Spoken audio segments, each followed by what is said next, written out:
When you get out of here, go back to your parents' house, okay? My husband coldly said this to me as my surgery for breast cancer loomed tomorrow. What?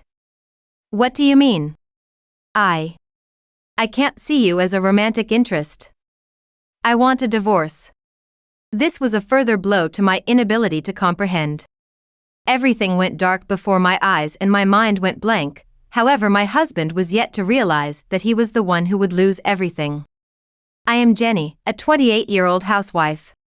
We've been married for 3 years. My husband, Steve, is 34 years old. He works in sales at a general trading company and is a promising young employee expected to have a bright future.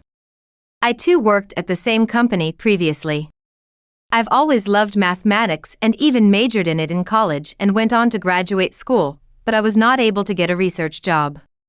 When I started thinking about getting a job, feeling the barrier of being a woman in pursuing a career as a researcher, I chose to work for a general trading company. That's where I met Steve, who would later become my husband. Are you a new employee?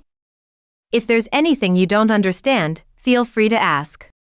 Steve cheerfully approached me, who was assigned to the same department.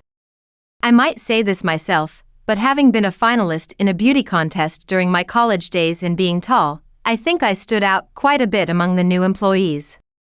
Thank you very much. I responded with a cheerful face. Though many men had approached me since my student days, focusing only on my appearance and not really listening to what I had to say, I had become accustomed to brushing them off with a polite smile. However, Steve felt different. Perhaps I was naive from spending all my time in the university lab, surrounded by similar peers and engaging in discussions. Despite my flashy appearance leading to misunderstandings, I was surprisingly shy and reserved. Are you seeing someone, Miss Jenny? Asked by Steve, I answered with a bashful smile. No. I'm not. That gesture seemed to surprise Steve, who then smiled shyly as well. I was wondering if you'd like to go out with me?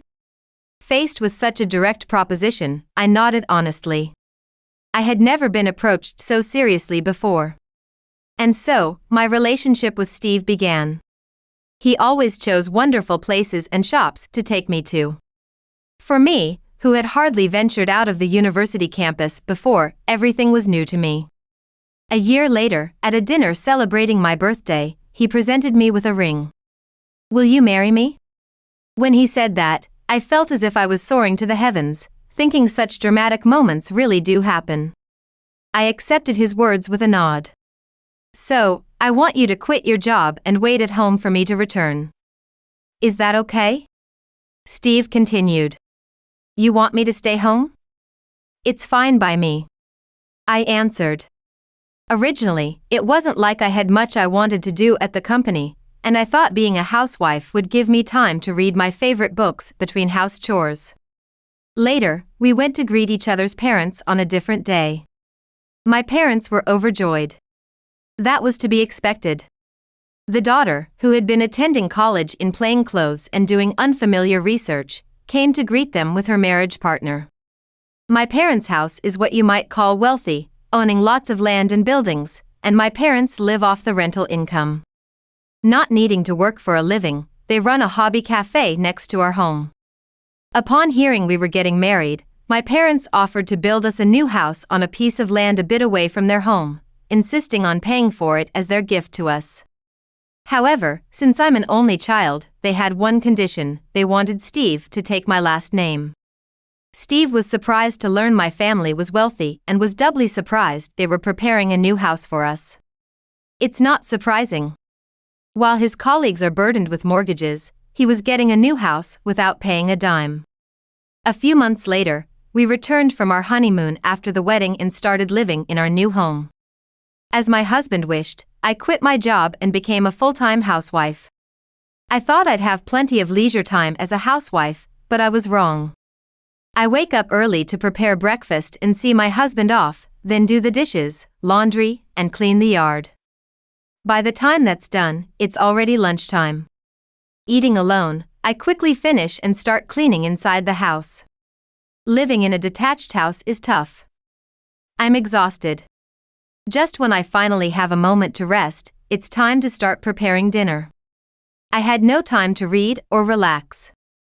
There were times I was so tired I forgot to prepare dinner. Then, my husband would yell at me furiously. I'm working hard and coming home tired. There's no dinner or bath ready. What's the point of having a full-time housewife? Even when he says that, I'm not a robot. I have days when I'm not feeling well or just can't do it. Hey. I'm sorry about earlier. And then, at night, he'd sweet-talk me, wanting intimacy. I'm tired, let me sleep. When I refuse, he instantly becomes sulky, which is troublesome. Reluctantly, I give in to him, wishing only to get some sleep. Still, I convinced myself that perhaps this was just what married life was like. My husband, who worked at a trading company, often worked overtime and went on business trips for negotiations with importers. During those times, I felt lonely by myself, but it gave me a sense of peace. Entering our second year of marriage, my husband's attitude towards me changed noticeably. Whereas he used to come to me apologetically after shouting, now he often just went straight to bed. He was still busy with overtime and business trips, but there was a different atmosphere. Looking back, it might have been signs of infidelity. When I finally asked him, he answered irritably. I've been put in charge of a new product project recently. It's tough on me. Can't you just leave me alone for a bit? I believed him at that time. One night, unusually, he came home early and sought intimacy after a long absence. Perhaps due to my own frustrations, I responded willingly that time. What's this? While touching my chest, my husband said that. When I felt it myself, there was a hard lump in my left breast. You're right. There's something there. There was no pain, so I hadn't noticed it until then. The next day, feeling anxious, I looked up a gynecologist nearby on the internet. Luckily, there was a well-regarded doctor close by, so I quickly made an appointment for an examination. On the day of the examination, feeling overwhelmed with anxiety, I was greeted by a kindly-looking female doctor with a smile. Don't worry, it'll be okay. Please remove your underwear, put on this shirt, and lie down on your back, okay? I did as the doctor instructed and lay down on the examination table. She felt around with her palm and occasionally pressed with her fingers to check the hard areas. Then came the breast X-ray and mammography tests. After that, blood tests and a biopsy were taken by inserting a needle into the lump. When the tests were over, the doctor said, "We won't have all the results today, but we'll contact you when we do." Although she smiled, her expression seemed sadder than when I arrived. That night, I wanted to talk to my husband about it, but he didn't come home. I spent a restless night. The next day, when he came home, I confronted him about the previous night, and he said nonchalantly, "A sudden work thing came up, and I had to prepare some documents. Sorry for not contacting you." So? How did it go? I don't know the results yet, but the doctor's demeanor didn't seem good. I said, my voice trembling with tears. I was overwhelmed with anxiety. Isn't it going to be okay? He said this without even looking at me. Does he even care about me anymore? The tears I had been holding back streamed down my cheeks. Unaware of my tears, he was absorbed in exchanging messages on his smartphone. I collapsed onto the bed and before I knew it, I had fallen asleep, my pillow wet with tears. Morning light filled the room, but my husband was already gone. Days passed, and I was notified that the results were in. My heart sank. I wanted to talk about it, but since that day, my husband hadn't come home. Entering the examination room, I was greeted by the solemn face of the female doctor. "Please, have a seat." I sat down as told. "There's a suspicion of breast cancer. I will write a referral to a larger hospital. Which one would you prefer?" The female doctor informed me. I was in such shock that I couldn't think straight. "Anywhere good, if you know a place." That was all I could manage to say. Then, the female doctor mentioned the name of the nearest major hospital. "Sure, fine with me." I didn't care where, as long as I could get treatment. Later, with the referral in hand, I headed to the recommended hospital. I underwent a series of tests again. This time, they included an ECG and lung tests. They needed to check if I was physically capable of undergoing surgery. After that was the consultation. Would you like to be informed of all the test results? The doctor asked quietly. Please, tell me everything without hiding anything. I responded. Then, please come back with your family members to discuss the detailed symptoms of the illness and the treatment plan going forward. The doctor said. Yes. I replied, nodding. I thought. I need to talk to my husband and parents. When I finally spoke to my husband, who had returned after a long time, about it, he blurted out. Me too? I'm really busy with work. Isn't it fine if just your parents go? Don't you care about my health? I wanted to scream that.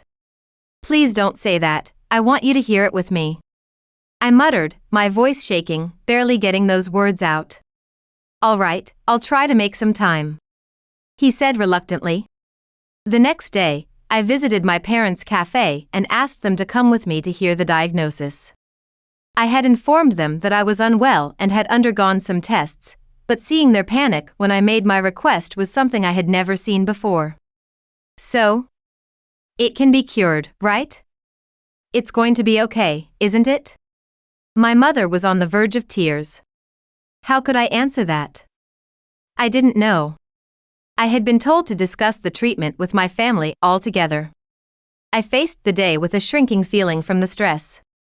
I arrived at the hospital a bit early with my parents, waiting for my husband to arrive. But no matter how long we waited, there was no sign of him. I tried calling his cell phone. Is it today? Sorry, but I've got an important meeting coming up. What a thing to say. Hadn't I informed my husband? Didn't he listen? What happened to Steve? My father asked, concerned. Oh, he said it's sudden work, he cannot come. I answered with a forced smile. I thought it was unnatural, but I had no other choice. In the end, I was diagnosed with breast cancer. The word cancer, as told by the doctor, was unexpectedly heavy. My steps on the way home were heavy, too. I have breast cancer. I told my husband when he returned from work. I see. He responded indifferently. Such an attitude is unacceptable when your wife is seriously ill. And, I have surgery the week after next. I might lose my left breast. I said, holding back the urge to cry. Can't be helped, right? If it's for the illness. He dismissively said. Is that all? You don't care if I go through something like this? I cried out to him and then locked myself in the bedroom. Since that day, my husband hasn't shown his face. Every day, I cried out of fear. Accompanied by my parents, the day of my hospital admission arrived. Wouldn't my husband come even on such a day? The thought made me even sadder. Then, on the day before the surgery, my husband appeared in my hospital room. I thought he had come to visit out of worry, but the words that came out of his mouth were shocking. After the surgery and discharge, go back to your parents' house. I don't need a woman who might lose her left breast. What a terrible thing to say. Isn't this the time when we should support each other as husband and wife? I cried out, but he said nothing more and turned to leave the room. I wondered if I could go through the surgery feeling this way. However, surprisingly, I felt a surge of strength within me. I won't let him have his way with me like this. I will beat this illness no matter what. That was my resolve. On the morning of the surgery, I told my parents about what my husband had said the day before. Steve said that? Divorce him. A man like that is not worth it. My father expressed his anger openly. That's right, Jenny. Not only is he not by your side when his wife is going through a tough time, but he also says such cruel things to a patient before surgery. I can't believe he was that kind of person. My mother couldn't hide her anger towards my husband either. Yeah, but right now, wish me luck. I won't lose. I said those words before heading to the operating room. When the surgery was over and I woke up, I was in the intensive care unit. I was told I would be connected to monitors overnight until it was confirmed that the anesthesia had completely worn off and my condition was stable. Fortunately, the cancer hadn't spread as much as feared, and it wasn't necessary to remove the entire left breast. I felt a bit relieved. If the wound healed well, I could be discharged and continue recovering at home in about 2 weeks, the doctor had said. However, about a week after moving to the general ward, I received a sudden call from my mother. My father had collapsed and was taken to the hospital by ambulance. It was a heart attack, and by the time he arrived at the hospital, it was too late. I never imagined such misfortune would befall my father, especially since my surgery had gone well, and I was looking forward to being discharged. Being hospitalized, I couldn't do anything, so it seems my mother and relatives managed the funeral. Even at such a time, I couldn't get in touch with my husband. When I contacted his company, they said he was on a business trip abroad and wouldn't be back for a while. I asked the company to somehow get a message to him because my father had passed away. It frustrated me that I couldn't do anything when my father, who had been so worried about me, had died. After being discharged, I returned to my parents' home. Not because Steve had told me to, but because I needed to discuss my father's inheritance with my mother. Then, I got a call from Steve. Congrats on getting discharged. I heard your dad passed away? My condolences. By the way, I need to talk. Can you come over to the house? Despite the fact that his father-in-law had passed away, Steve's tone was cheerful. As if he had been waiting for it. All right, how about next Sunday? I tried to keep my composure as much as possible while speaking. Okay. Then, I'll be waiting. He responded and then hung up. Mom, what was the ownership status of the land and the house we live in? I asked my mother. It's in your father's name, and he was supposed to be the owner of the house, right? Why do you ask? My mother answered. Can we gather those documents by next Sunday? When I asked, she replied. Gather? All of your father's real estate documents are right here. My mother said while laying out the documents on the table. On the following Sunday, having decided in my heart to divorce Steve, I went to his place with the divorce papers, duly signed, and the registration documents for our house. Steve was at home, waiting with a young woman. She wore slightly flashy makeup but had a youthful face. It was infuriating that Steve had chosen such a woman over me. Come on in, well, it's still your house too. He said, unapologetically laughing. This is what you wanted to talk about, right? I presented the divorce papers in front of Steve. You catch on fast. Makes things easier. Without hesitation, Steve signed the divorce papers and handed them back to me. The woman sat silently next to him, looking at us. It was just perfect timing that your old man kicked the bucket, huh? Now this house is mine. Steve said with a look of joy on his face.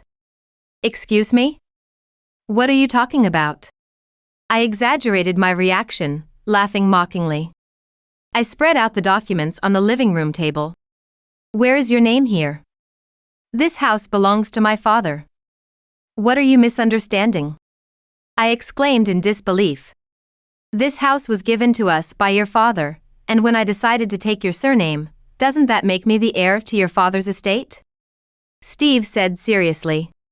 If he really thought that, it was a foolish notion. Did you adopt with my father? You didn't, right? You don't own this house, do you? Do you remember signing any documents? The heirs to my father's estate are my mother and me. You have no right to inherit anything. I stated clearly. You were my spouse, nothing more, nothing less. You have nothing to do with my father's inheritance. Then Steve began to falter, what? So, what should I do now? Hey.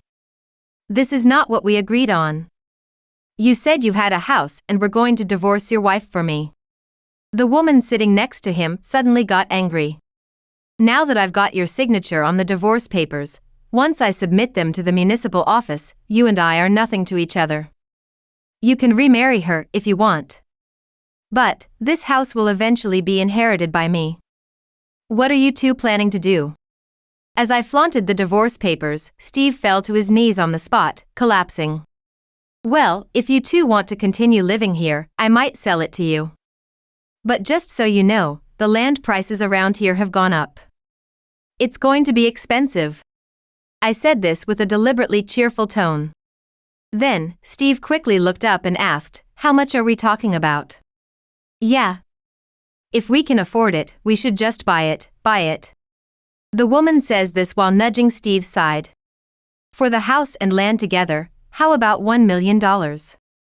I intended it to be an exaggeration, but considering the rising land prices in the area, a combined appraisal of the land and house might actually reach that figure. $1 million. There's no way we can afford that. Are you joking? That's a rip-off.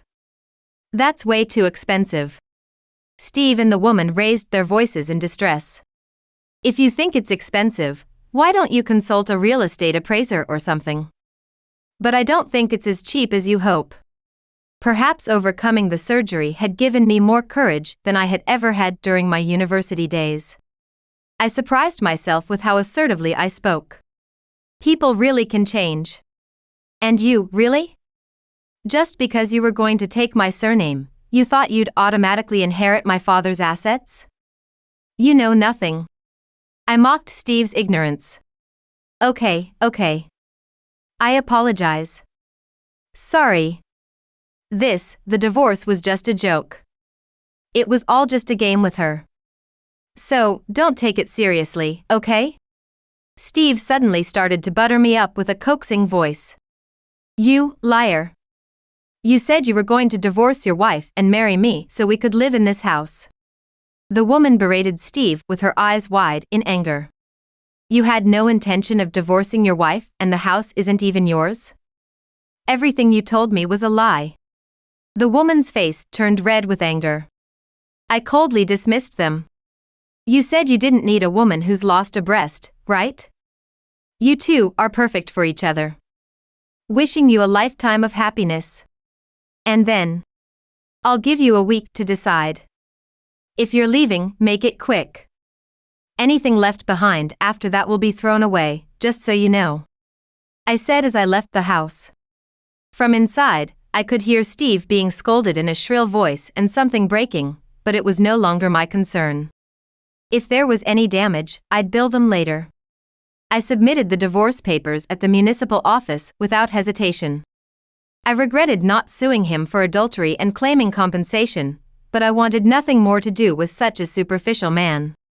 If only I hadn't secluded myself in the lab during my university days and had learned a bit more about the world, I wouldn't have fallen for such a man. Despite the risk of cancer recurrence, I won't give up. I'm still in my 20s, I'll be fine. Life is just beginning. The woman Steve was with turned out to be a junior colleague from my company. They were on the same product planning team and became involved while working late and traveling together for work, as I heard from a former coworker. The affair became known to higher-ups, and both were transferred out of the team to separate departments. Unable to withstand the company gossip, the woman resigned. Steve was assigned to manage inventory at a warehouse near the port, a promotion in title but effectively a demotion to a dead-end job. The company probably saw it as ridding themselves of a problem. It was a pitiful end for someone who was once seen as a promising young employee. I inherited my father's estate with my mother. With land prices rising, we had to settle part of the inheritance tax with land itself.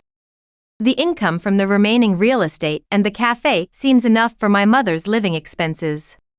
I took over the house I lived in with my ex-husband and opened a tutoring school.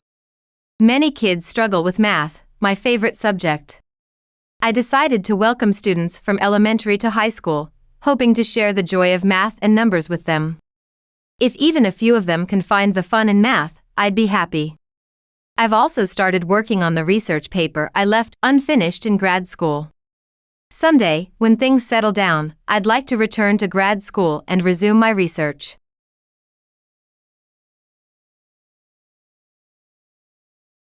I'm marrying a new woman. Haha. Huh? What are you talking about? Since you're broke, there's no point in continuing this relationship. We're done. He who had used my savings without permission to buy a house is dreaming of a new life with his affair partner. You idiot, go to hell. My name is Tracy, a 34-year-old programmer who works from home. I met my husband David at a mixer party organized by friends. We hit it off talking about asset management, and when I mentioned my savings of hundreds of thousands, he became eager. Although he didn't have much going for him as a man, the conversation was interesting, so we got married. It's been a year since we registered our marriage, and we still don't have any children. Not to brag, but I receive a pretty good salary as a programmer. The assets I've been steadily building since my single days are about to reach the $500,000 mark. If I continue working for this company until retirement, I wonder if I can live without working. Until my assets run out, I can use my time freely. That's the kind of dream life I was imagining just before I got married. My parents died in an accident when I was 12, and I was raised by my maternal grandparents. My grandfather, who was a businessman, always said, No matter how much money you have, it's never enough. He would always whisper in my ear, Money is meant to be spent. Having a lot of money attracts people. Money troubles can really take a toll on your heart. He used to say, Money goes around the world a lot. Anyway, money is never a problem, and if you spend it wisely, it will come back to you. Maybe because I was raised by my grandfather like that, I naturally found saving money enjoyable. From my first day of work, I invested a portion of my salary in investment trusts and built up the assets I mentioned earlier. My husband has been devoted to me since we started dating. He was always a real gentleman. It was like he always put ladies first, which was pretty funny. He would pull out my chair at restaurants. He would open the door to the passenger seat and wait for me when we got in the car. But when it actually happened, I felt loved, or rather, I felt his affection, that was for sure. It was very fresh, and I was proud of my husband. However, my husband changed drastically as soon as we got married. One morning after staying up late until dawn, I rubbed my sleepy eyes and left the bedroom. Good morning. I called out to my husband sitting on the living room sofa, but he was completely absorbed in his smartphone and didn't even glance at me. I took a quick shower and sat in front of my computer as usual. The sound of typing echoed in the quiet room. I focused on my work in the quiet space. My husband patted my shoulder. What is it? Give me some money. My husband always asks for money like this. Come on, enough already. I handed him the money and he quickly left the house. When I cut off the money, his attitude became indifferent. The number of times we saw each other decreased and he became colder and colder. I was getting sick of how he was treating me these days. One night when I returned home from being out, my husband was lounging on the sofa. The TV was on, but his eyes were glued to his smartphone. Should I turn off the TV? Huh? I'm watching it, so don't touch it. My husband's roughness caught me off guard as he snatched the remote control from my hand, but I quickly brushed it off. My husband, who is just an ordinary office worker, had been given a transfer recently. Could that be why he's in a bad mood? That's all I thought. Since that day, my husband's attitude has been like this all the time. He gets angry easily at anything I say, and he stopped eating dinner at home. One day I called him. Hey, aren't you coming home yet? I'm making dinner. No, I don't need to. Huh? If you'd told me sooner, I wouldn't have cooked. If you're gonna complain, you don't have to cook. Why is it like this? Is it because of work? What else could it be? There was no getting through to him. I thought it would be troublesome to argue back, so I managed to hold back somehow. And finally, the days he didn't come home increased. There was no prior notice, and when I called, all I got was, I have an unexpected business function tonight and won't be able to catch the last train. Looks like I'll be booking a hotel room. This was the kind of response I always got. Does the business function usually happen so frequently and unexpectedly? I was unsure, but perhaps it does occur without my awareness. When I began to feel suspicious of my husband's actions, I came across his tablet that was left charging while I was cleaning. He always carries it with him, I thought, but then a message popped up, brightening the screen. Where should we go today? The place we went last time was good, right? There were messages with numerous heart emojis. This was definitely from his mistress. I knew something was off, but when confronted with such blatant evidence of infidelity, a woman's pride starts to ache. Digging deeper, the conversations and photos with the other woman were overflowing. Ugh. Being played for a fool to such a degree? For a moment, nausea overcame me, but I gritted my teeth and took a deep breath through my shoulders.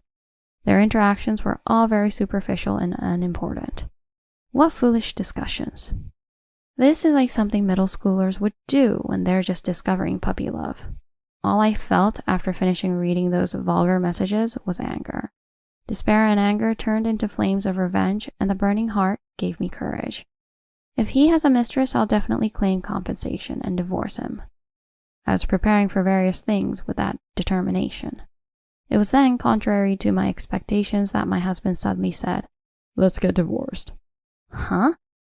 "I'm marrying a new woman. Haha." Huh? "I bought a newly built house too, so it's goodbye to you here." Without a hint of remorse, my husband declared it cheerfully. Huh? A newly built house? "I actually bought a house." Huh? Where did you get that kind of money from? "Well, from various sources." My husband had a smug smile on his face. "I've left the divorce papers on the table, so fill out your part and submit it." Huh? Just like that? "We probably won't see each other anymore, but take care." With the packed belongings prepared in advance, my husband left promptly.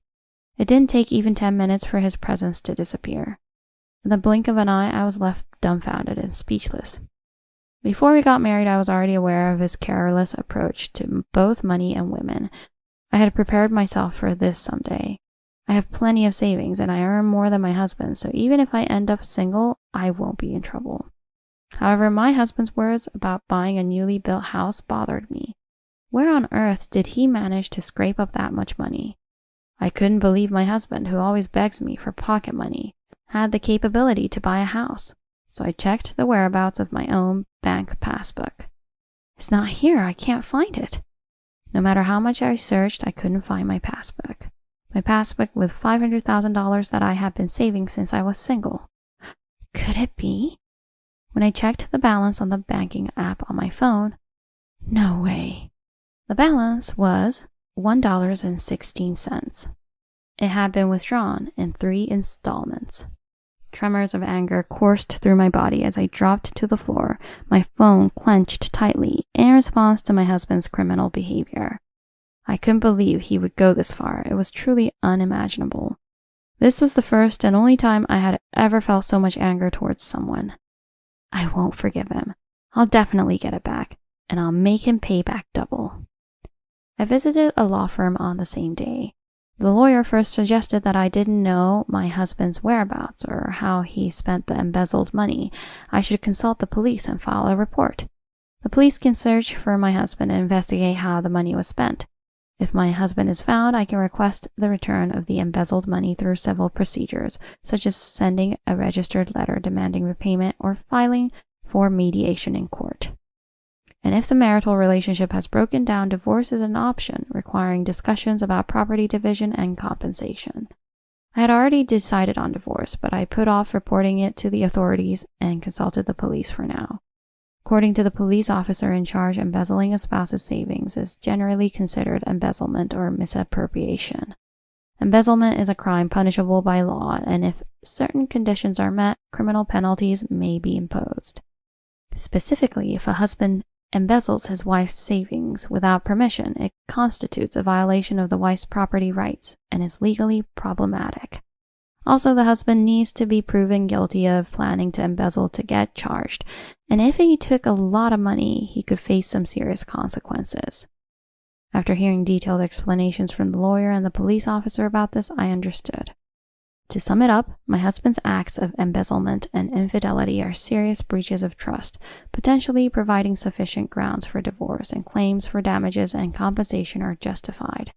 Moreover, those acts are undoubtedly criminal, and if I file a report, the police will investigate. And then, within less than a week, the police helped me locate my husband's whereabouts, Following the guidance of my lawyer, I decided to send my husband a written claim for damages and compensation for mental anguish for the time being. So about a month later, I received a call from him on my cell phone. Hey, what's going on? What are you talking about? Of course, the caller was my husband. I got a bill from a law firm. Oh, that. I thought it was about time. Are you serious about this? Yes, of course. What I had sent to my husband through the lawyer was a bill demanding $600,000 for the repayment of my savings and compensation as a condition for divorce. I had also hinted at criminal prosecution if he didn't comply. We're married, you know. Your savings should be shared by the married couple, right? My husband was completely ignorant of the law. Just so you know, whatever money I saved up before tying the knot is still mine, not ours as a couple. So if you took any without asking, I can legally make you hand it back to me. Impossible. $600,000? Then I'll sue you in civil court and seize all your assets. I'll even consider pressing criminal charges, so brace yourself. Damn it. After muttering something, my husband's attitude suddenly changed. Fine, I'll pay, all right? Oh, what's gotten into you all of a sudden? If I pay off the $600,000, you won't press criminal charges and agree to divorce, right? Exactly. You catch on fast, don't you? From the laughter on the phone, I could vaguely guess where the money came from. You plan to use your mistress to pay, don't you? So what? Money is money. He's still being deceived. He's still seeing that woman without even knowing her background. I had already gathered all the information about her from a private investigator. As a parting gift, let me enlighten you. Do you think of that woman as the daughter of a wealthy family or a CEO's daughter? I don't need to answer you. Oh well, listen carefully. That woman is a professional con artist. She approaches wealthy-looking men claiming to be an heiress or a CEO's daughter, takes their money, and then disappears. Several men have filed police reports against her.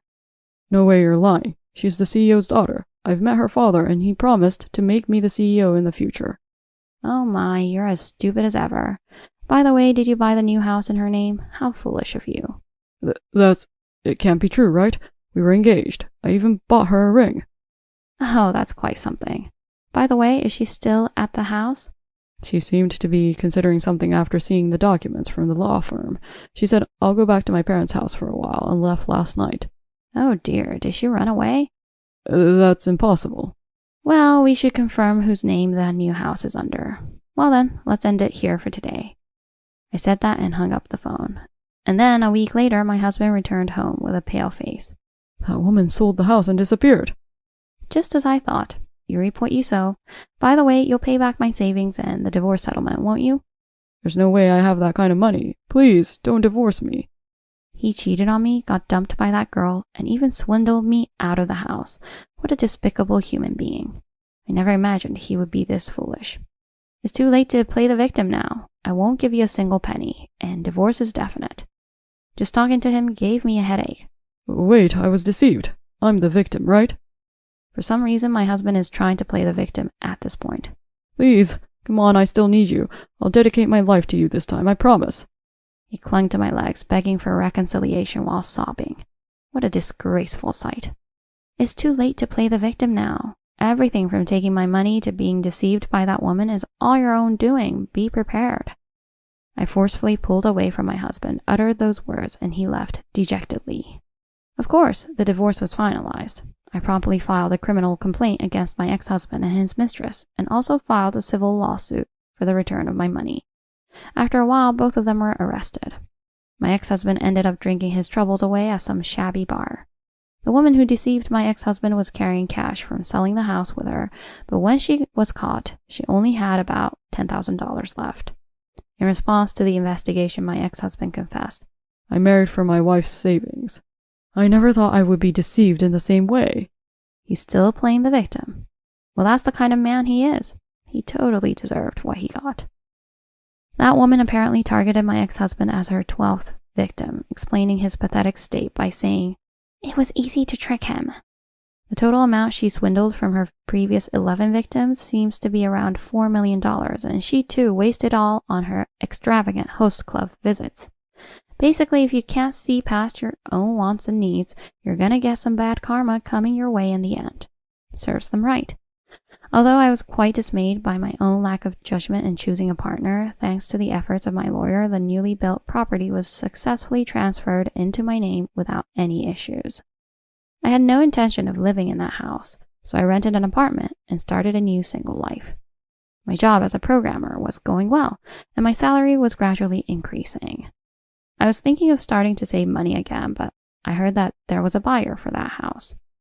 It seems that it's located in an area involved in nearby redevelopment projects and was valued at $1 million. There's no choice but to sell it off. Maybe I'll go on a nice overseas trip. Perhaps a trip around the world someday. I've experienced divorce and even got involved in a crime, but my assets doubled in just a short period. Surely this journey is filled with hope for further asset growth. Watch over me, Grandpa.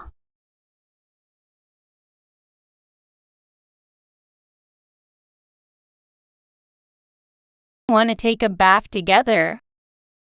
What? A bath? What are you thinking? Of course, that's not okay. Why? Why do you say it's not okay? Do I even need to say why? It's obviously not okay. Do you hate taking a bath with me? What? Well, I don't mind, I guess. See, and it's not weird for families to bathe together, right? I froze in shock at our daughter's unexpected words. While I was paralyzed, my husband took our daughter by the hand and went to the bath. My husband and daughter get along well, and sometimes they even sleep in the same bed. It's not bad for a family to be close, but this feels wrong. Also, something else has been bothering me. Our daughter, now 15, is right in the midst of puberty. She's not rebellious but is a good and obedient girl. However, her expression is always gloomy.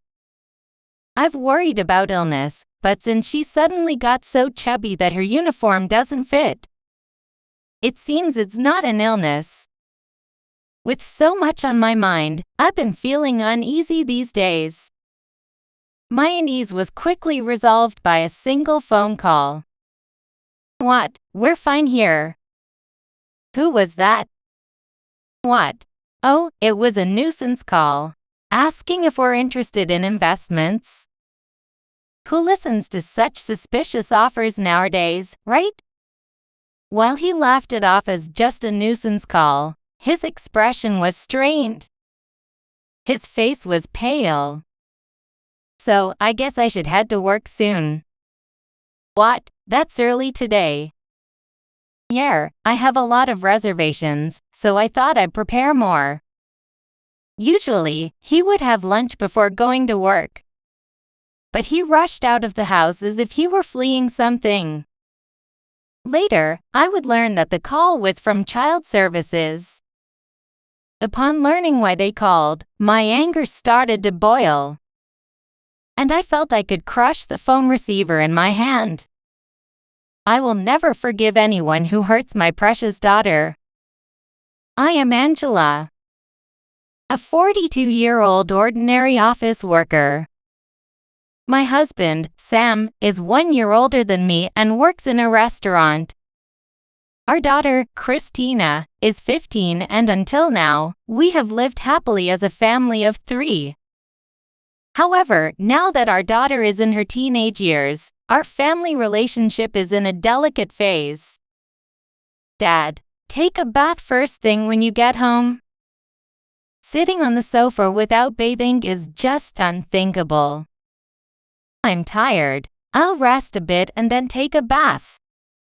Seriously, that's unbelievable. The sofa will rot. Upon arriving home exhausted from work, our daughter didn't greet her father but instead lashed out at him. This has become a familiar scene lately. When my husband heads to the bath, our daughter sprays deodorizer on the sofa with a sour face. Feeling sorry for my husband, I decided to intervene a bit. Your dad is working hard. Be a bit nicer to him. Why are you so cold to your dad? I just can't stand him on a visceral level. Our daughter speaks normally to me. She is only cold towards her father, without any apparent reason. I've experienced it myself. Daughters can unconditionally dislike their fathers sometimes. I feel sorry for all the fathers with daughters out there. But it's not that there are no fathers who get along with their daughters. There are such men around my husband, and he often listens to their stories. My colleague's daughter is 14, but she has no problem going out just with her dad. If it were us, it would just be a flat no. There's no easy solution to this. Maybe just avoid being hated too much and wait for puberty to pass. No, apparently it's not like that. My colleague mentioned some specific points he's conscious of to get along with his daughter. I'm thinking of trying them out. My husband looked confident. Having seen a successful example, he believes he can do it. I think it's not that simple, but if it helps him get closer to our daughter, that's for the best. I decided to watch and see what he would do. First, he tackled his clothing. His work clothes consist of denim and a black shirt, and he wears a bandana and an apron at work. Unlike coveralls or suits. My husband's work clothes are similar to casual wear denim, and a black shirt making it comfortable to wear even on his days off. However, realizing this was inappropriate, he stopped wearing his work clothes outside of work and began buying regular clothes. Additionally, working in a restaurant means he inevitably ends up smelling like food at the end of the day. Therefore, he has stepped up his efforts in body odor control. According to what he heard from a coworker, maintaining a regular life rhythm is also crucial. Oh, you're up quite early today, aren't you? I've decided to start waking up at the same time as you too. Is that okay with you working so late at night? It's fine. Make sure to give me the same breakfast as well. It was unusual for my husband to be around in the morning. His job usually has him coming home late, starting in the mid-afternoon. So he was often still asleep when I would go to work and Christina would go to school. However, this situation seemed to reduce communication with the family, possibly giving Christina the impression that he was always sleeping in. Therefore, he started waking up early to have breakfast with us. He has made various other efforts as well. Despite his best efforts, I hope that my husband might be able to get along with our daughter. Gross. Reality is harsh. Our daughter dismisses her father's efforts to bond with her as creepy and heads off to school. I worried that this might have broken his spirit. Is this still not good enough? What else can I do? Maybe I should listen again. He mutters as if he's talking to a slice of bread. Yet, his spirit seems unbroken. Seeing my husband's earnest efforts, I decide not just to watch but to help. Indeed, it's best for parents and children to get along well. Let's try a little harder. I'll help you. Yeah, thanks. I'll do my best to be a good parent and child. My husband, energized, bites into the bread that he had been talking to as if it were his confidant. At that moment, I had no idea that his efforts and determination would soon take such an unbelievable turn. We, as a couple, decided to execute a plan to improve our daughter's fondness for her father. The first thing I did was to get along better with my husband. It seems that children can improve their dislike for their fathers by seeing their mothers get along with them.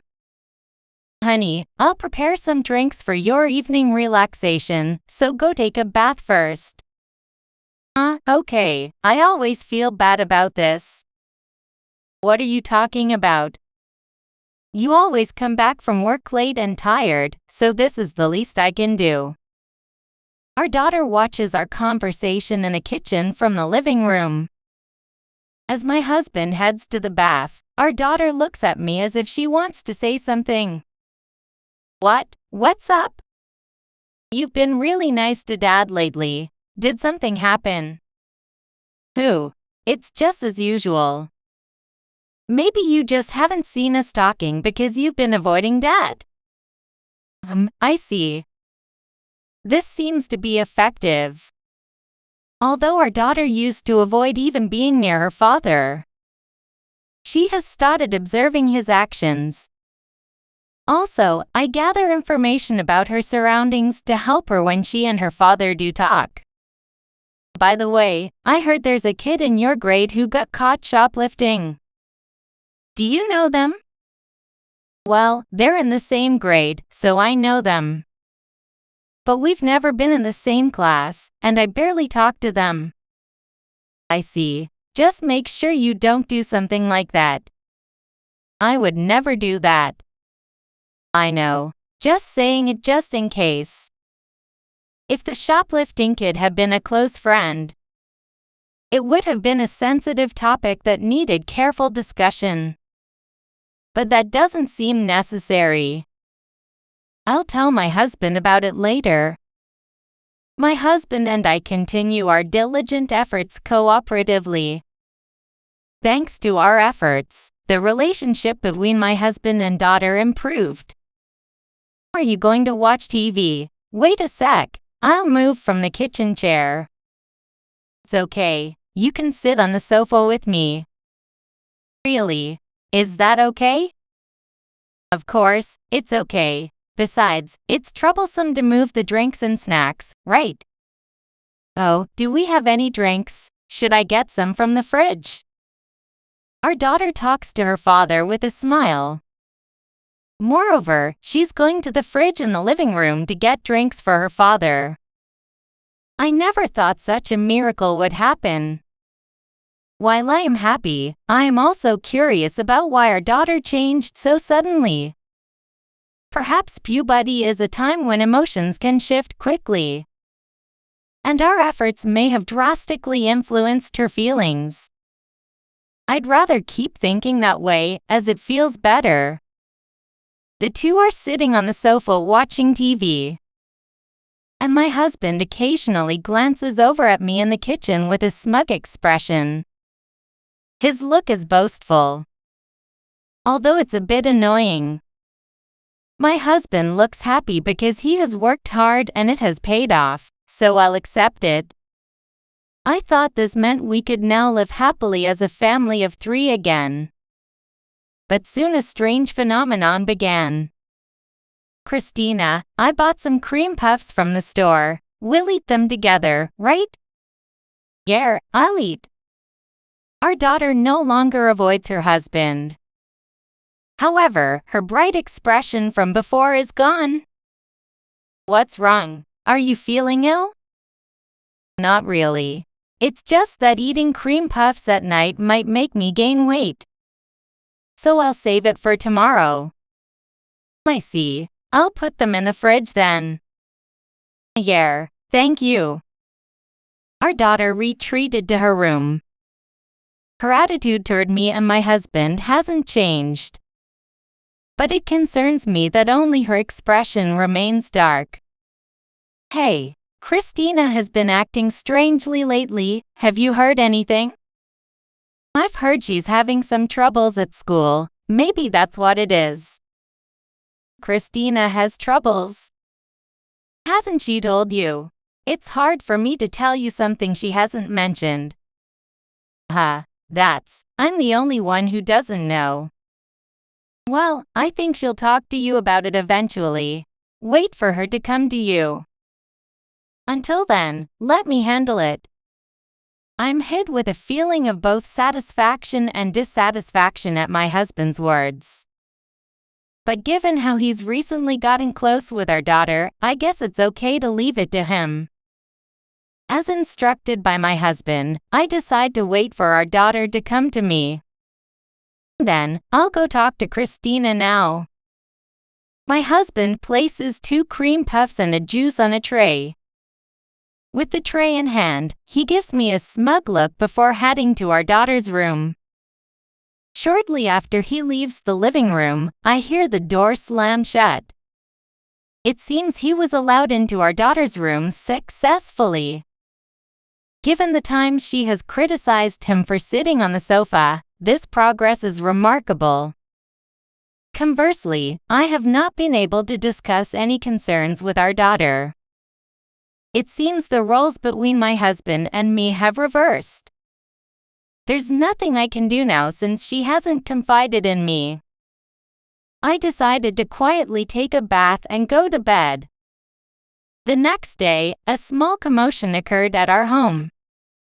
When I woke up in the morning, my husband was not in the bed next to me. He has started waking up early, so I thought he might already be up and headed to the living room. However, he was not there. Nor was he in the bathroom. As I wondered where he could be, I heard the sound of our daughter's room door opening. Since our daughter was talking with him last night, she might know something. Christina, do you know where your dad is? Wait, what? I'm here. Where have you been? I was in Christina's room. We were talking last night, and she became anxious as we talked, and asked me to stay with her. Christina, is that so? Yes, it's embarrassing, like something a child would say. But I felt anxious and couldn't sleep alone. Please don't say anything else. Our daughter prepared for school without eating breakfast and quickly left. Her expression remained dark. So although my husband listened to her, it seems her concerns were not resolved. Her worries concern me, but there are other things to be concerned about now. You know, even if Christina felt anxious, I think sleeping together is questionable. She is already 15 after all. I understand, but she looked so anxious yesterday. And when she asked me with tears in her eyes to stay, I couldn't refuse. And, did that resolve her concerns? No, not yet. So, she might not be able to sleep alone sometimes. Are you planning to sleep together whenever she asks? Do you expect me to leave Christina alone when she's seeking help because she's anxious? All right. If you say it's necessary to sleep together, I'll concede 100 steps. But can you sleep in our bedroom instead of Christina's? Okay. I think I'm worrying unnecessarily. However, I thought it wasn't good to let my husband and daughter sleep alone together without any precaution. So I suggested a compromise that all 3 of us sleep together. From then on, about once every 3 days, our daughter would come to our bedroom.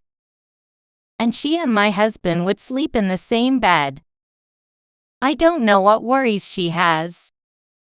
But I understand they are not the kind of worries that can be resolved just by sleeping together. Good morning. Breakfast is ready. Thank you. After a while, her expression remained gloomy. Also, her attitude towards me and my husband was still honest. Only her expression was gloomy, so I suspected she might be unwell. But there was no sign of decreased appetite. In fact, she had recently gained enough weight that her uniform didn't fit. So it seems unlikely to be an illness. The only concern might be her increasingly rough skin.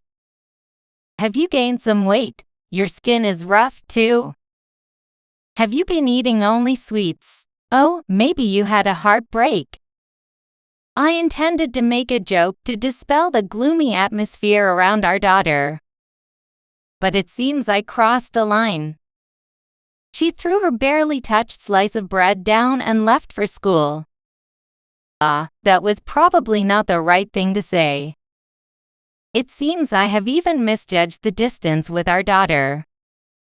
I muttered to the slice of bread like my husband once did, fully realizing that our roles had completely reversed. Then, as if to add insult to injury, my husband suggested something unbelievable. "Christina, shall we take a bath together?" What? A bath? While I was washing dishes, I almost dropped the plate I was holding. I had already conceded 100 steps by allowing them to sleep in the same futon. But taking a bath together, how many steps would that require? I definitely had to stop this. What are you thinking? That's definitely not okay. Why can't Christina and I take a bath if you say it's not okay? I understand if Christina says no, but why you? Do I need to say why? It's obviously not okay. Christina, do you mind taking a bath with me? Oh, I don't mind, I guess.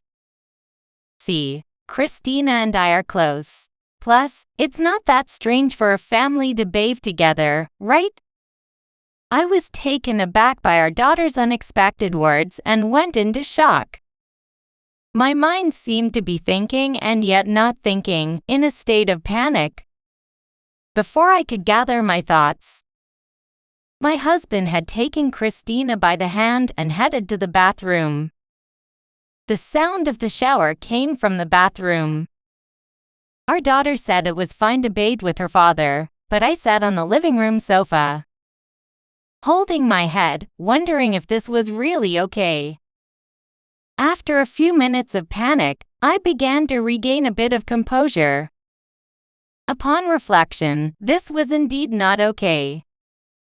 You know, this really isn't acceptable. Please don't bathe with Christina anymore.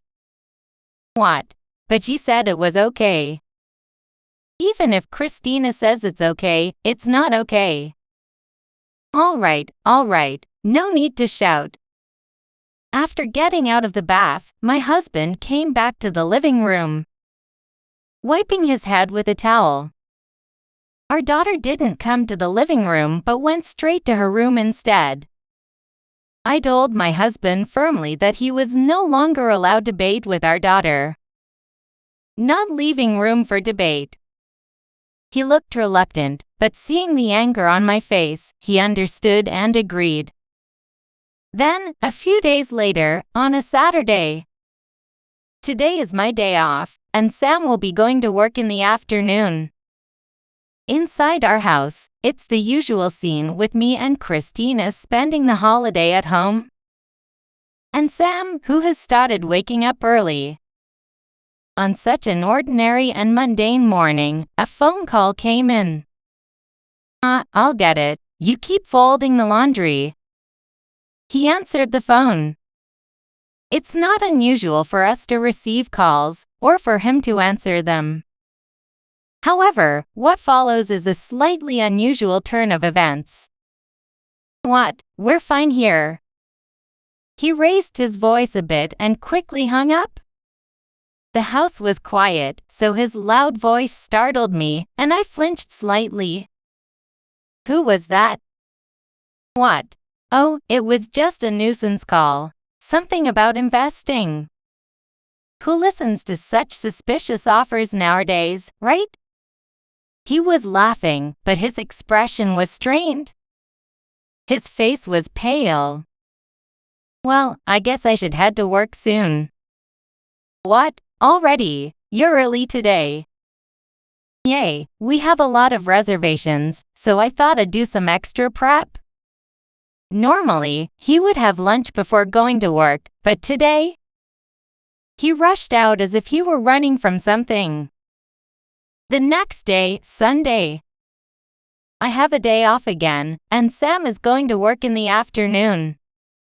Our daughter is off from school too, and the same scene as yesterday unfolds in our home. Again, around the same time as yesterday, the phone rang. So, we're fine, okay. Please stop calling. He shouted into the phone and hung up quickly. The house was quiet, so his loud voice startled me. And I accidentally dropped the laundry I was folding. Who was that? The same place as yesterday. Another nuisance call. His complexion was worse than yesterday. It was as pale as could be. I was clearly worried about him. You look pale. Are you okay? Was it really just a nuisance call? I said it was. I told them not to call again, so it's fine. Again, he rushed out of the house as if running from our conversation. If it really was just a nuisance call, merely shouting to stop calling wouldn't be enough. I suspected the phone would ring again. Each time the phone rang, Sam's behavior became more erratic. So I decided I would answer it next time. However, from that point on, the nuisance calls ceased. Though I found it strange, if it was a nuisance call, it was better that it didn't come. And if no calls came, then Sam wouldn't act strangely, so I decided to forget about the phone. A week after the strange calls started, an envelope arrived in the afternoon. The sender was the Child Services Office. Inside, it mentioned something about an investigation. I shuddered slightly as I thought of the unpleasant scenes of Sam and our daughter sleeping in the same bed and sharing a bath, which I had put a stop to quickly. Perhaps someone who heard Sam boasting about how close he was with Christina contacted Child Services. However, our daughter herself had come into Sam's bed. And the bath happened only once before I put an end to it. Additionally, I intended to stop them from sleeping together once our daughter's issues were resolved. I was concerned about the nature of Sam and our daughter's relationship. But since both seemed to consent to it, I didn't think there was a need for Child Services to intervene. Initially, I assumed it was about them, but it could have been a general inquiry unrelated to them. There was also a chance it was a mistake that it was sent to us. Regardless of the reason, it seemed wise to contact them. I called the Child Services nonchalantly, thinking it wasn't a serious matter. But I was informed of an appalling truth by the person in charge. As I listened, anger began to bubble inside me. And I found myself gripping the phone so tightly I thought I might crush it. I would never forgive anyone who hurt my precious daughter. On the night I called Child Services, our daughter and I sat on the living room sofa, waiting for Sam to come home. Her face was set with determination, ready to confront whatever came. This must be hard for her. But I needed her to be strong just this once. I'm home. Bought some cupcakes from the store. Let's eat together, shall we? Unaware of anything, Sam returned home as usual. I glared at him. The atmosphere created by our daughter and me must have given him a clue about the situation. Because instead of heading to the usual spot on the living room sofa, he went to the kitchen and placed the cupcakes he had bought on the dining table.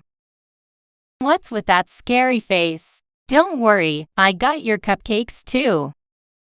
He was smiling, but his expression was clearly forced. He seemed to understand the situation but didn't want to face the reality. I couldn't blame him for wanting to look away from reality, but that wasn't acceptable.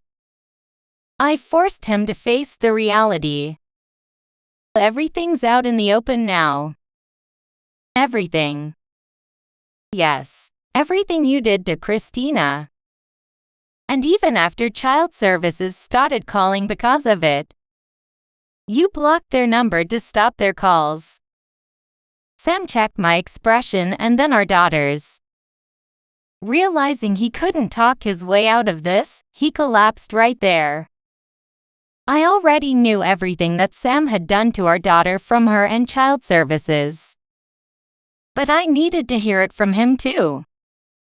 It all started with Christina's friend getting caught shoplifting, didn't it? Yeah. When Mom told me about it, I said I'd never really spoken to the kid who got caught, but actually, we were friends. And then, your friend told you it would be bad if they got caught again. So they asked you to shoplift instead? Yes. And then I got caught by the store staff. I really think it was a stupid thing to do now. Our daughter's voice is trembling. At 15, she's still immature in some ways. And it seems she made a mistake in how she handled her friendship. I think it must be hard for her to talk about this, given that she has already reflected on it. But for the sake of having a discussion with Sam and to reaffirm her own wrongdoing, I hope she can endure it this one time. Christina got caught shoplifting at the store, and they called home, right? It happened on a weekday at the store on the way to school. I had already gone to work, so you answered the call from the store and went to apologize, right? Yo, that's right. I went to the store, apologized, and asked them not to contact the police or the school. Then, the store people somehow agreed to forgive. That part is fine, but the problem starts from there, doesn't it? Can you explain it yourself? I wanted Christina to think well of me, so I decided to keep the shoplifting a secret from you too. It became our little secret, and we acted as if the shoplifting never happened. And then, Christina started to thank you and treated you with a smile. Hearing the truth from my husband's mouth, my head starts to hurt. I'm not particularly confident in my parenting, but I understand that what my husband did is something you should never do when raising a child. However, our daughter is also very much at fault for what has happened so far. But from here on, I think the blame lies entirely with my husband. You got carried away because Christina started treating you with a smile, didn't you? Now, say with your own mouth what you did to Christina. I told her, if she didn't listen to me, I would tell you and the school about the shoplifting. So you blackmailed your own daughter to sleep with you and take baths together. I can't believe it. Christina's expression darkens as she recalls sharing a bed and taking a bath with her father. It's the same expression I've seen on her face recently. Our daughter couldn't defy her father because he had something over her, and she became compliant. What appeared to be a close relationship between father and daughter was a facade, and she was actually feeling great stress. Also, the stress had physical effects on her. Do you understand how much Christina has suffered? She has developed polycystic ovary syndrome. What? That's a disease? Yes. Christina developed the illness because of the severe stress you caused her. But it doesn't look like it. Sam is shocked to hear that our daughter is sick, but he is the cause. I want him to feel fully responsible, though I don't want his concern. Like my husband, I initially didn't believe that our daughter was sick. We thought she wasn't ill because of her sudden weight gain. Our daughter had suddenly gained enough weight that her uniform didn't fit anymore. But it wasn't because she was overeating. Polycystic ovary syndrome, PCOS, appears to be a condition where the follicles meant to protect the eggs stop growing midway, leaving numerous small follicles in the ovaries. It's said to occur due to hormonal imbalances. And it seems Christina developed this disease due to the immense stress she received from Sam, which disrupted her hormonal balance. The primary symptoms of this disease are irregular menstrual cycles and infertility. but it also seems to make one prone to gaining weight and having skin issues. When did you go to the hospital? Today. I called because we received a letter from Child Services. Probably there have been similar cases. When I discussed Christina's condition, the person in charge suggested that it would be good to have her checked at a hospital. That's right, Child Services. I bragged to others about getting along well with Christina. But I never told anyone about sleeping together or bathing together. You learned about it for the first time from the letter, right? Who contacted them? It was me. What? You did it yourself? I wanted to escape from being controlled by Dad, but because of the shoplifting, I couldn't talk to Mom about it. I felt like I couldn't discuss it with anyone. So I called Child Services myself. They told me that I should first talk honestly to Mom about the shoplifting. But I couldn't bring myself to say it. Christina couldn't say it herself. So it seems she arranged for someone from Child Services to speak for her. That's why they were calling on the weekends when I was home. But you answered the call and even set our phone to block any further calls from Child Services. Doing that is just shooting yourself in the foot. What were you thinking? Well, no matter how you look at it, it's good for parents and children to get along. And fundamentally, it's Christina's fault for shoplifting. Don't say such absurd things. It's wrong for Christina to have shoplifted. But that's also our responsibility as parents. We need to ensure that if our child does something wrong, she must properly atone and reflect on her actions. My anger reached its limit with Sam's completely misguided remarks. Continuing this marriage seemed impossible. I want a divorce. Wait, divorce? Why? You know why. After all the pain you've caused, Christina. Do you expect us to continue as a happy family? Can you please pack your things and leave? Sam stood up weakly and then left the house. Subsequently, my husband and I divorced. I reported to Child Services that we had divorced, that I had custody of Christina, and that my ex-husband was ordered to stay away from her. I thought that the issue with Child Services would be resolved with these measures. But it turned out not to be so simple.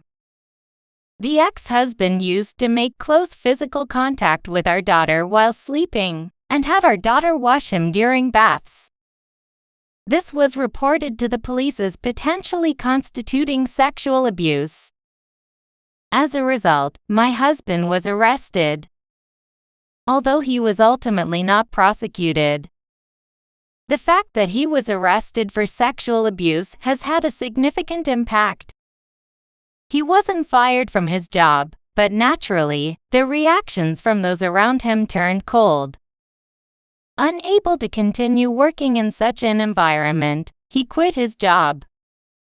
Perhaps seeking a place where no one knew him, he eventually disappeared. As long as I receive child support each month, I don't care where he is or what he's doing.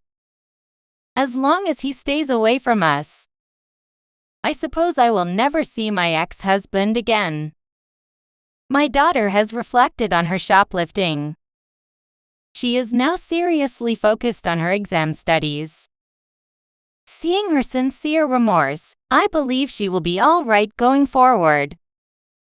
Her health has also improved now that the source of stress, her father's presence, has been removed. She is still taking medication, but she is on the road to recovery.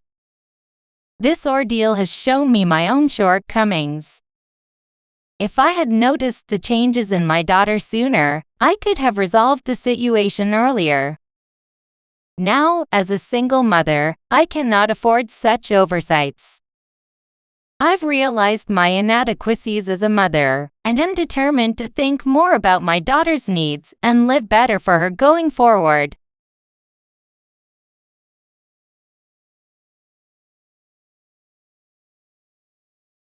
I've filed the divorce papers. Get out in a week. Jamie looked at me with a hateful gaze, holding hands with the woman standing next to him. Perhaps he is trying to show how close they are. Occasionally intertwining their arms or fooling around, I felt like I was being shown something I didn't need to see. It was a sudden illness, but I was discharged from the hospital without any problems. For some reason, Jamie's name is not in the family registry. When I rushed home, there was also a woman I didn't know. I heard that Jamie had used his company's welfare benefits to care for me. Using nursing leave to have an affair, what kind of nerve does he have? He was the type to throw away things that belonged to others if they were not necessary for his life, and it seems he doesn't need me anymore either. I never thought I'd be treated with such contempt while married. He probably thinks he's the one who gets to decide everything, and his word is law. Otherwise, he wouldn't be able to act this horribly. However, I have already made moves that Jamie cannot escape from. I intend to make him realize that he's the only one who doesn't know anything. I am Ashley Morgan, a caregiver who works at a care facility, and I turned 40 this year. After graduating from university, I worked in sales for a while but have been working solely as a caregiver since leaving sales. I married Jamie when I was 35, and we met at my workplace. The cafeteria in my care facility is run by an external food service provider. The owner is very particular about the food, which is why special care is given to the meals served to our clients. The zest for life comes from eating delicious food, is the owner's catchphrase, and after comparing several companies, he chose the current one. It's appreciated that a representative visits our care facility 2 to 3 times a month. Jamie was the representative for the food service company. As he regularly visited the facility, we started making small talk. Working in a food-related company, his daily life was very meticulous, which I found appealing. It was refreshing to meet a single man who lived so meticulously, as that was not the common image I had. His day starts with favorite bakery bread and coffee, followed by a dinner rich in vegetables, ending with a relaxing herbal tea. Jamie, you lead a very meticulous life. I'm always in a rush, so I'd like to learn from you. It's nothing meticulous. I'm just doing what's normal.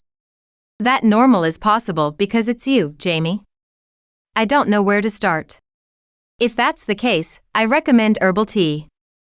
I'll bring you some of my favorite herbal tea next time, please try it. This herbal tea became a regular topic of conversation between Jamie and me. The herbal tea Jamie introduced me to was very delicious, and I wanted to continue drinking it daily, not just for health. Hello. The herbal tea you introduced me to last time was so delicious that I bought some myself. It seems like I can keep it up daily. That's great. The herbal tea I gave you has a calming effect on a restless heart. I thought it would be perfect for you, Ashley. A restless heart, you say? You seemed tired, so I thought if your heart calms down, your feelings might change too. Jamie's eyes seemed to overflow with kindness as he looked at me. I had always been too busy with others to take care of myself. To think that someone was watching over me like this. I felt a happiness I had never felt before. Since the first time we met, I was somehow drawn to you, Ashley. I'm so happy we can talk like this. If it's okay with you, would you consider dating me? My answer was already decided. If you're okay with me, I'd be delighted. I think I've led a rather unremarkable life, if I do say so myself. After graduating from a university I chose somewhat aimlessly, I was hired as a salesperson at a company but could never quite achieve good sales performance and was always being scolded. I was berated daily as a burden to the company, useless, and eventually, it became too much, and I resigned. By chance, I found a job at a care facility. Working there, I came to realize the profound nature of caregiving and studied every day while working to obtain my qualification. The job was shift-based, including night shifts, and studying while keeping up with this schedule meant I often had to put my own needs last. To think that someone was watching over me as I worked so relentlessly. Despite both of our busy schedules, we found time to spend together. Dates with Jamie were mundane things like shopping or movies. Among these, shopping with the future in mind made me feel happy. How about we get matching mugs? We can use them when we start living together. That sounds great. I've been wanting a simple mug like that. That's great. I get excited thinking about living together someday. We gradually prepared for our future married life by picking out things to use together. While sitting in a cafe we stopped at during shopping, Jamie suddenly turned serious. What's wrong? You suddenly look so serious. Do you have a stomachache? No. It's just that. Don't strain yourself. Should we call it a day and go home? I can't wait any longer. While shopping and thinking about living with you, my feelings have become overwhelming. Will you marry me? Jamie looked at me as he spoke. Had there ever been such a happy moment in my life before? Yes, I'd be honored. I'm so relieved. I thought you might say no. I had no idea you were thinking that much about it. Today was the most nerve-wracking day for me.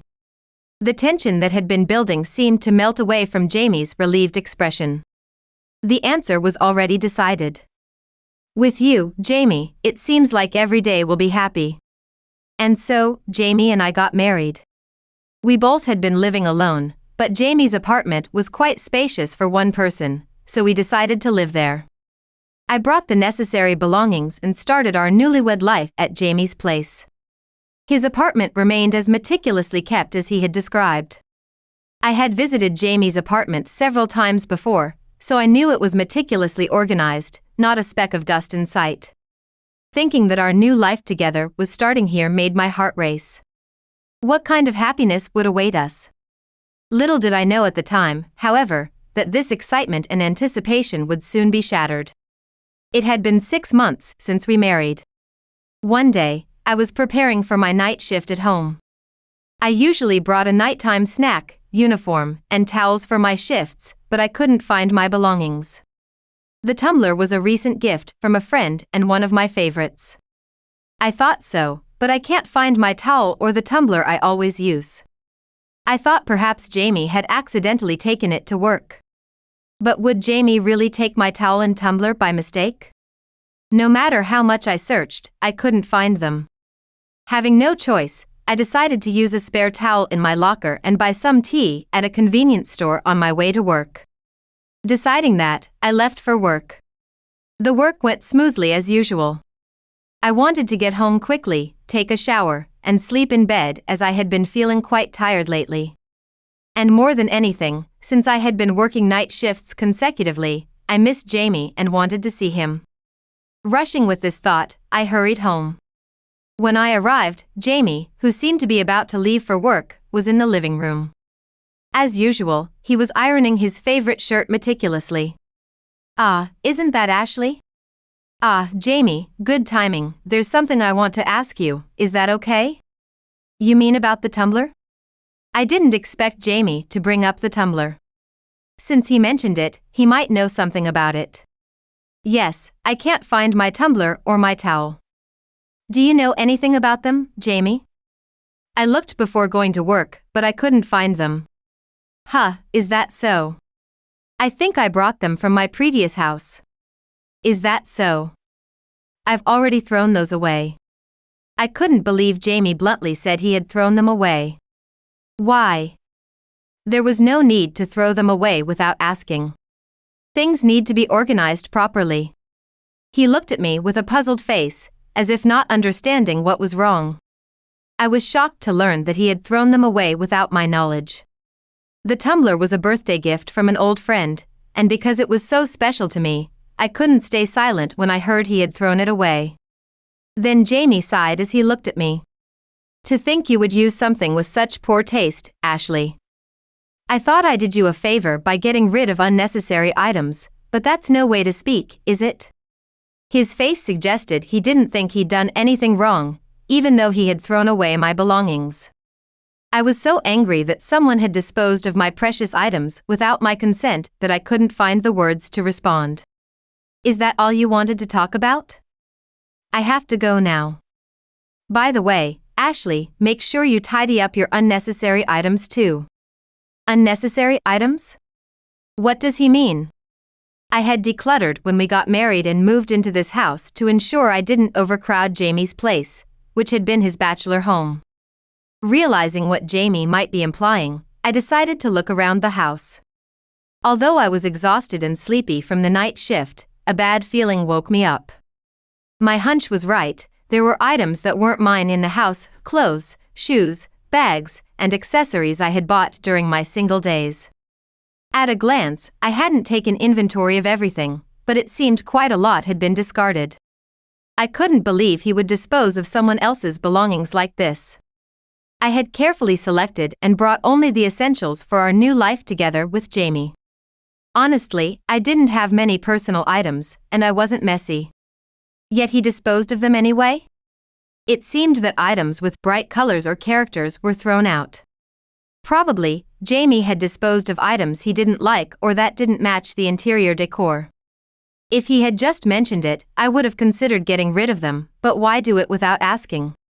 I was so shocked by having my cherished items thrown away that I couldn't move for a while. Maybe there's something wrong with me for not realizing what kind of person he was, but still, there was no reason for him to throw things away like that. I felt my mind going blank from the shock. I'm not sure how long I sat there, but when I noticed, the sky outside was tinted with the colors of sunset. After returning home, I had been sitting in shock upon learning that Jamie had disposed of my belongings. I looked at the clock, and it was almost 6 p.m. Realizing that Jamie would be home soon, I tried to stand up but felt dizzy. Honestly, I had no appetite and couldn't think of what to cook. While I was still processing this, Jamie came home. I'm home, so what have you been doing all day today? Ah, welcome back, Jamie. I'm feeling a bit under the weather. Oh, is that so? What about dinner? He started to take off his suit and spray it, seemingly uninterested in my well-being. Sorry, I haven't made anything because I'm not feeling well and I don't have an appetite. There's some meat marinating in the sauce though, should I just grill it? Ah, that's fine. He answered grumpily and plopped down on the sofa to start fiddling with his smartphone. What, how long are you going to sit there? You're kind of in the way. Jamie glared at me as if to say I was a nuisance. It was hard to believe this was the same Jamie who used to worry about me first and foremost. Maybe something unpleasant happened at work. Thinking this, I decided to quietly leave the room, but then Jamie stopped me. Hey, you're just going to leave without saying anything? Don't you have anything to say to me? I used to think his eyes were kind, but now they seemed cold. As I felt the chill from his gaze, I responded. I'm sorry I didn't prepare dinner. I'm feeling a bit sick, so I'm going to bed early. I realized too late that he was not as considerate as I thought. Could I really continue to live with him like this forever? I was filled with such doubts. Perhaps because of all these thoughts, I felt worse than ever before. I started getting dizzy easily, and I was constantly battling nausea. Honestly, I couldn't function at work. On my days off, I spent the whole day in bed, and I was taking frequent breaks from work. Even though I used to be the type to bounce back energetically the next day after working hard, now I was falling apart. Tormented by severe ill health, I decided to consult a major hospital. The cause wasn't clear, but since I was feeling so unwell, I had to be hospitalized for tests. After a few days in the hospital without a clear diagnosis and no improvement in my condition, my stay was extended. I felt anxious that Jamie might be angry about it. Then, Jamie visited my hospital room. I'm sorry for the trouble, Jamie, especially when you're busy with work. They haven't figured out what's wrong yet, but I'll get better soon, so please bear with me. Don't be silly, don't apologize. I'll support you as much as I can until you get better. Jamie's smile had returned to the kind one I remembered before our marriage. That Jamie I saw at home must have been upset about work or something. I reassured myself of that. Thank you. All right, I'll head back for today. Oh, and I'll take some leave for caregiving, so call me anytime you need. With that, Jamie left. I remembered he had once mentioned that his workplace benefits included leave for family care. I didn't know the exact details or how long the leave would be, but I remembered thinking that large companies really are different. I felt reassured knowing he could be by my side, but also knew I might need to ask him for various small favors, so I was grateful for the leave. I immediately contacted Jamie with some things I needed him to bring to the hospital, but all my calls went to voicemail. Thinking it was strange, I went to sleep, but the next day, I still couldn't reach him. It was definitely odd, so I left a message, but it never got read. While I felt anxious, I focused on recovering from my mysterious ill health. Thanks to my dedication to treatment, I was able to leave the hospital about 3 weeks later.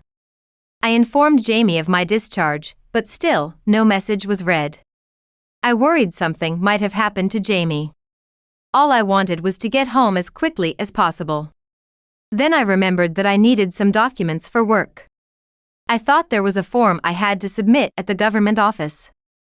It was tough to go there while still recovering, and I was worried about Jamie, but it would be hard to go back later, so I stopped by the office on my way home.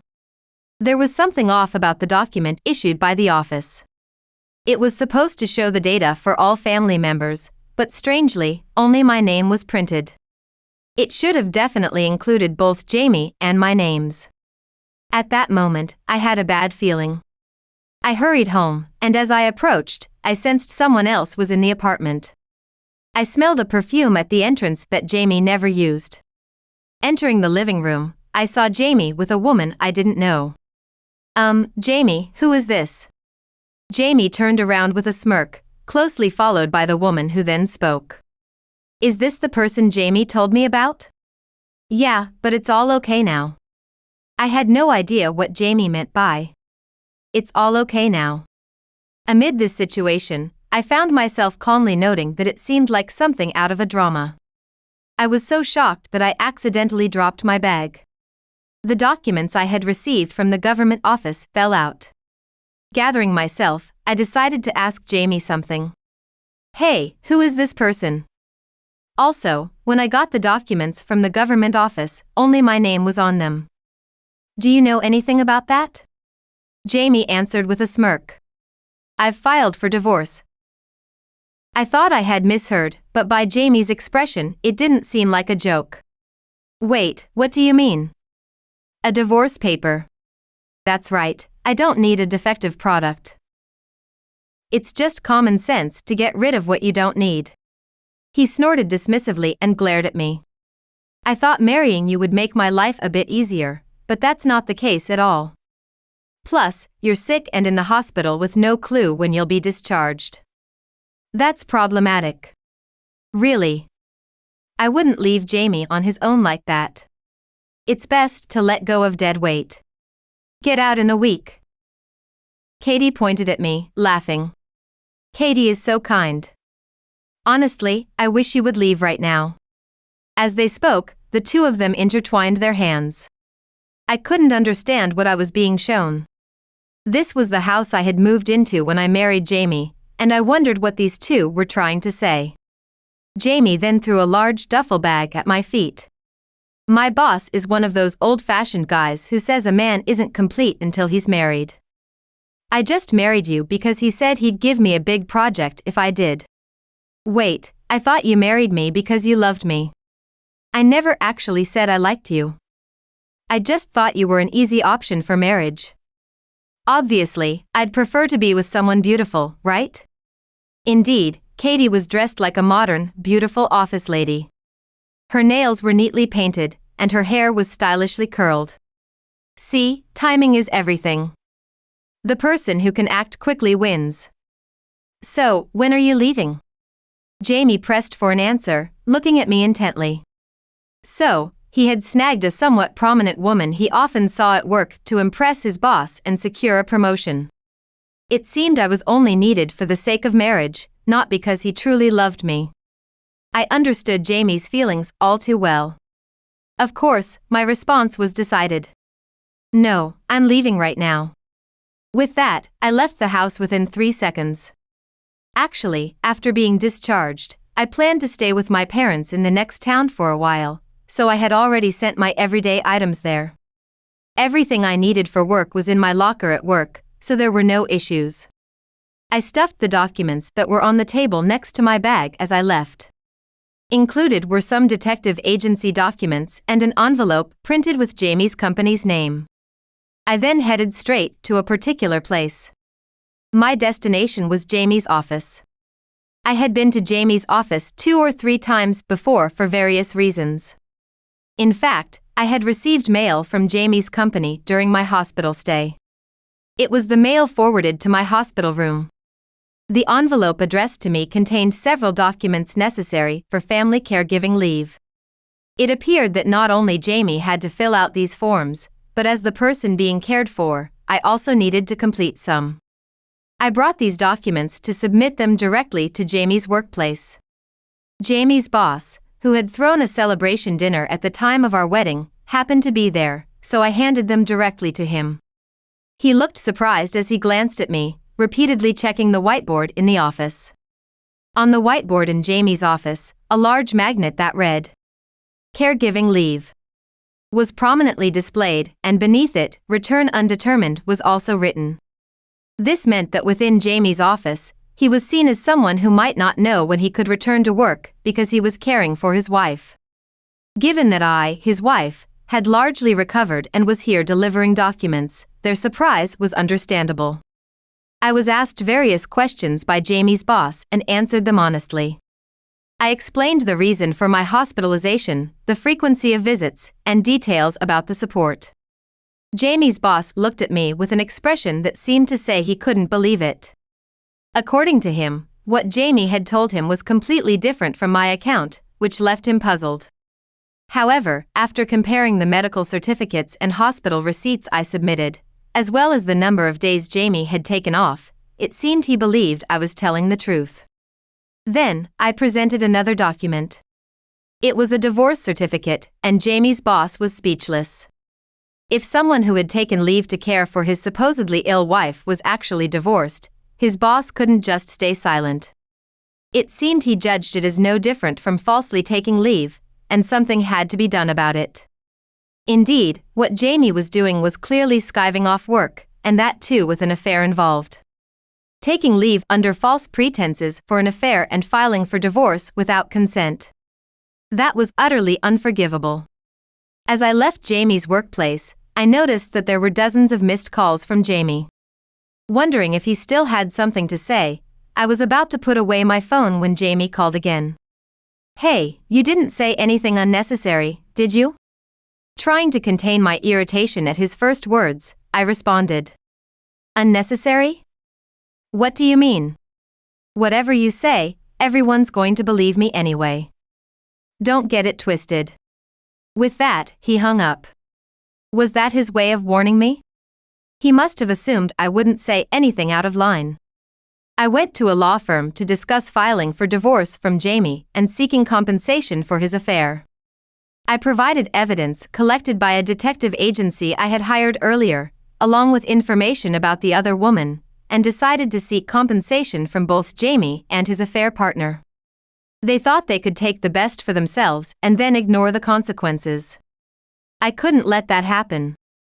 The lawyer worked quickly, and within a few days, Jamie and his affair partner had received the documents for compensation claims. Both of them called me in a panic. "Hey, what the hell are you playing at?" "Yeah. What are you doing, you rejected one?" Their voices were shrill like yapping puppies, causing my ears to hurt just from listening. "I'm just doing what's necessary." "Did you really think this would all end without any consequences?" "You're overstepping, Ashley." "When did you find out?" "When?" "I've known for a while. Even though I work night shifts, it's strange not to see your husband for days on end, don't you think?" "That's. Thought you wouldn't be suspected if you said it was work?" "I'm the type who wants to know if something doesn't seem right, so I had it investigated." Jamie sounded quite angry over the phone, his breathing rough. You had it investigated?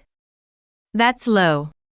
I think sneaking around with an affair partner while married is much worse. And she's from a company you do business with, isn't she? Who Katie is and where she's from is none of your business. If anything happens to Katie, I won't forgive you. He seems to be living in a fantasy world. He still seemed oblivious to the situation he was in. You have time to worry about others? Well, whatever. Just make sure you don't cause trouble for anyone else. And there was one more issue. Katie, Jamie's affair partner, had not paid any compensation yet.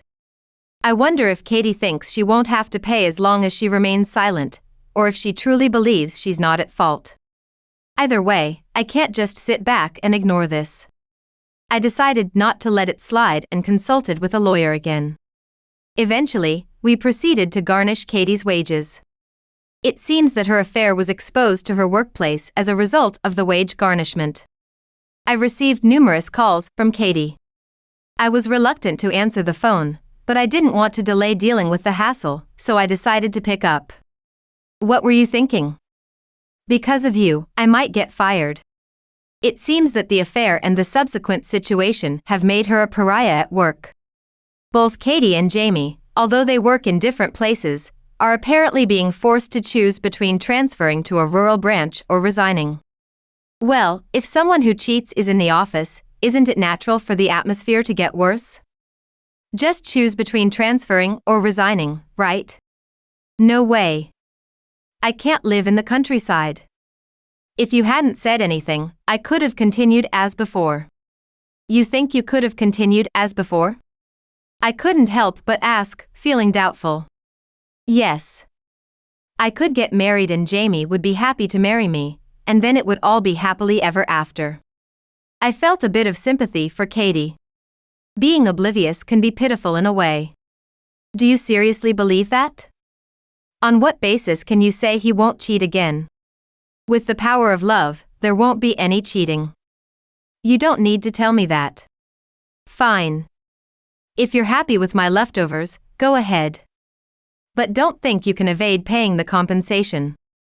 I said what I wanted to say and decided to hang up on Katie. People who do such dishonorable things cannot just be happy as if nothing happened.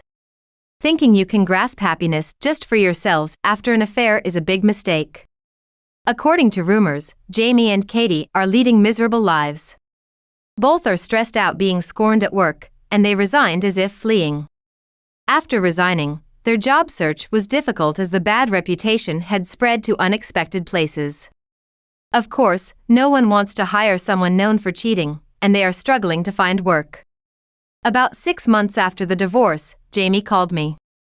Hello, what do you want now? Hey, can I work at your place? I've got nowhere else to go, and I keep getting rejected everywhere. I can't make a living. That's what happens when you do things you can't even tell others about. I was thinking I could work at your place. I was astounded at his audacity. You think you can work at my place? Stop making a mockery of everything. You should realize by now that you're in this mess because of your own actions. With that, Jamie hung up the phone, possibly upset by my firm response. I may never have spoken so clearly to him throughout our relationship and marriage. Finally, speaking my mind felt refreshing. I continue to work at the caregiving facility. After being discharged from the hospital, I spent some time at my parents' house but have since returned to work and am enjoying living alone for the first time in a while. Working in caregiving is endlessly educational, and I find it exciting because no 2 days are the same, even after years in the field with qualifications. One day, I was offered a promotion. They appreciated my dedication and wanted me to lead the team as a chief.